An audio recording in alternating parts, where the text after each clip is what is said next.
আমি এতদিন ধরে না বুঝা না শুনা তোমারে অনেক ছোট করে কথা কইছি, কিছু মনে করো না বাবা।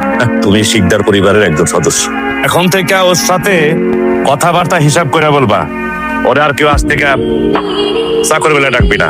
তোমারও সিলাই যেহেতু একটা বড় মাঠে খেলার সুযোগ হয়েছে, তো আমার মেয়ের ইচ্ছা শহরে যাইয়া একটা বড় দেখে বাড়ি কিনবি। হ্যাঁ, সেই বাড়িতে থেকে সেখানে ব্যবসা বাণিজ্য হবে। ম্যাডাম তো ঠিক কথাই বলছে মালিক।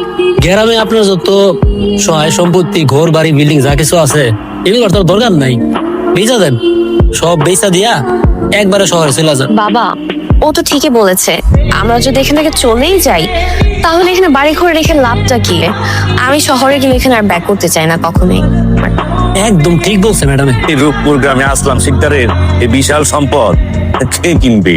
আছে, এই লাইনে আমার লোক আছে। দেখছো মা, তুমি আসলে একটা গুণধর ছেলে।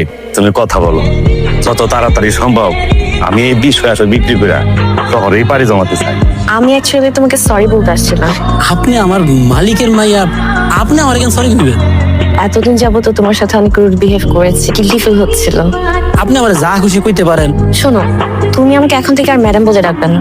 কি কম ও সাফা বলে ডাকো। চাকর হলে আমি আপনার নাম ধরে ডাকবো? আজকে বললো না যে তুমি এখন থেকে আর চাকর না, আমাদের পরিবারের একজন সদস্য। হ্যালো, আমি এখনই আসছি। ম্যাডাম আপনি কিছু মনে করেন না, খুব একটা ঝামেলা হয়ে গেছে, আমার এখন যাইতেই হইব। আমি আসতেছি। কারণ আছে, আপনি 2 লাখ টাকা কত বছর আগে নিয়েছিলেন, সেই 2 লাখ টাকা সুদে আসলে এখন 3 লক্ষ টাকা হয়েছে। ব্যাংকের টাকা পরিশোধ করতে না পারেন, তাহলে আপনি যেই জমি জামানত দিয়েছিলেন সেই জমি ব্যাংক দখল করবে।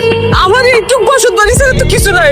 তবে রাস্তায় ঘুমাই তুমি ভাবো স্যার, এবারে হতে দয়া করেন। আমি আল্লাহ কত পরীক্ষা দিবা তুমি, আমার মাফ করছি না আমি। আমি ব্যাংকের লোকজনদের সাথে একটু কথা বলি। তুমি জজ না ব্যারিস্টার, আঙ্গুর মতো গরিব করি কথা কেউ হনে না। কি ব্যাপার, কে আপনি? ফরহাদ চৌধুরী। ফরহাদ চৌধুরী হন আর যেই হন, ব্যাংকের একটা নিয়ম শৃঙ্খলা আছে। আপনি উইদাউট পারমিশন আমার রুমে কেন আসছেন?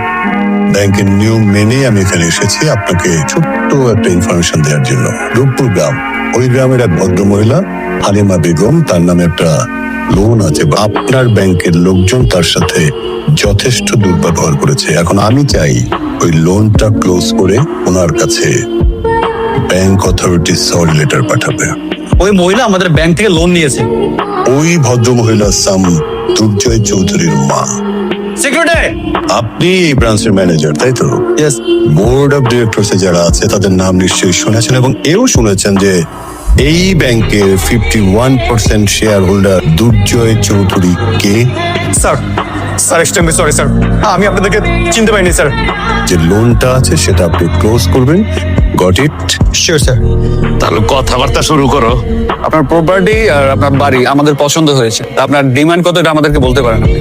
তারা কিরকম দিতে পারবেন সেটা আপনারাই বললেন। আপনার প্রপার্টির সমস্ত ছবি আমি আমার বসকে পাঠিয়েছি, উনি আপনার জায়গাটা পছন্দ করেছেন। যিনি আমার বিষয় সম্পদ কিনবেন, ওনার নামটা কি জানতে পারি? দুর্জয় চৌধুরী। নামে যেমন কামেও তেমন, 1,50,00,000 দিলেই চলবে। ওকে, ডান। আপনি আপাতত বাইনা স্ট্যাম্পে একটু সাইন করে দেন, আর বাকি পেপারস গুলো আপনি কালকে আমাদের অফিসে গিয়ে সাইন করে আর আপনার চেকটা নিয়ে আসবেন। আচ্ছা ঠিক আছে। হ্যাঁ, যত তাড়াতাড়ি সম্ভব আপনি বাড়িটা একটু খালি করবেন। জি। কালকে গেলেন, আজকে এসে আমি টাকা শোধ করতে পারবো না বাবা। বাড়ি ছেড়া আর কোথাও যেতে হবে না, আপনার টাকা তো শোধ হয়ে গেছে।